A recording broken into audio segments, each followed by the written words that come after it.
What is going on, everybody? This is I Kill You Dead here, playing a little bit of Diablo 3 beta. It is currently in patch 12. Now, I have played Diablo 2 for 8+ years and have logged over 350 hours so far in Diablo 3 beta, so I do have a good understanding of the overall game and the mechanics of Diablo 3, so I decided to do a character guide for everybody.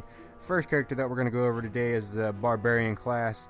Now, the Barbarian class has been in Diablo 1, 2, and 3, and pretty much has remained the same except for a few minor changes along the way. They are a master in the melee abilities, so they can get up in your face, hack and slash, and just smash it in, and they do a really good job at it. They do have really brutal attacks, not only single target, but AoE as well. Also, they have shouts, which increases the offensive and defensive abilities of yourself and your allies if they are in range.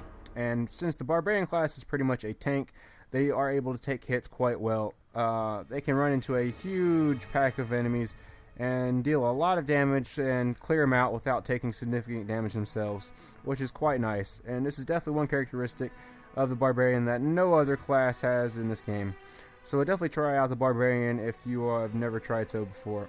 Now, let's get on to the different skills they have. The first one we're going to talk about is Bash. Bash has been in Diablo 2, which was called Concussive Blow, which does a nice amount of damage and has a knockback ability.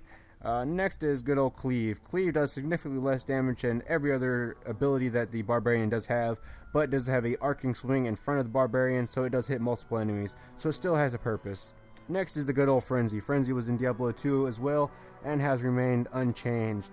You are able to swing with multiple weapons at a decent amount of damage, but the greatest thing about Frenzy is on impact you have the ability to increase the attack speed and movement speed of your character. So this definitely helps out on doing a lot of damage and clearing a lot of ground. Next is good old Threatening Shout. Threatening Shout is a defensive ability which reduces the damage done by enemies in a small radius around you for a small duration of time. Now, this can be useful if you're getting the shit beat out of you, or if you just want to take less damage and not have to use health potions, things like that, just to clear out a group of enemies. Then we got the good old Ground Stomp. Ground Stomp is about the same, but instead of reducing the damage taken, you pretty much stun enemies, so you can just beat the shit out of them or run away and heal up.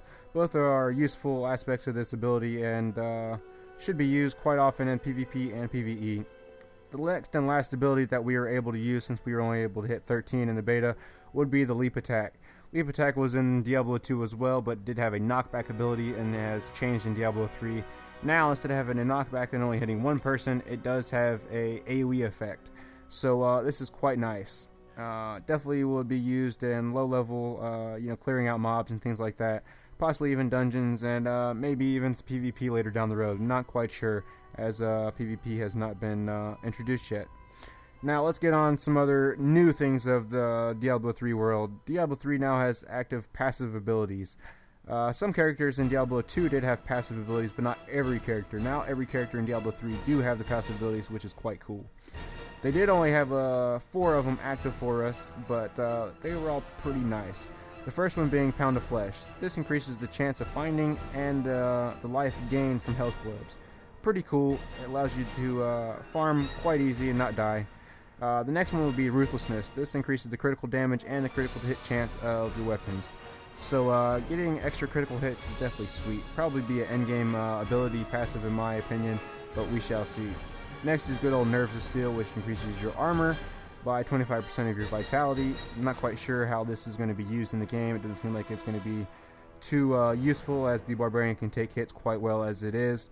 And the last but not least would be good old Weapons Master. Weapons Master, just as it says, increases your mastery of weapons. It definitely gives you a different bonus for each of the weapons, such as swords and daggers giving increased damage, and maces and axes getting increased critical hit chance. So I think this will be a main part of the game for the warrior, the Barbarian.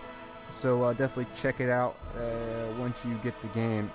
Now, I will be upgrading and updating these character guides as the patches get released, and will be doing one for each character, probably be releasing one each day, so definitely check back for more.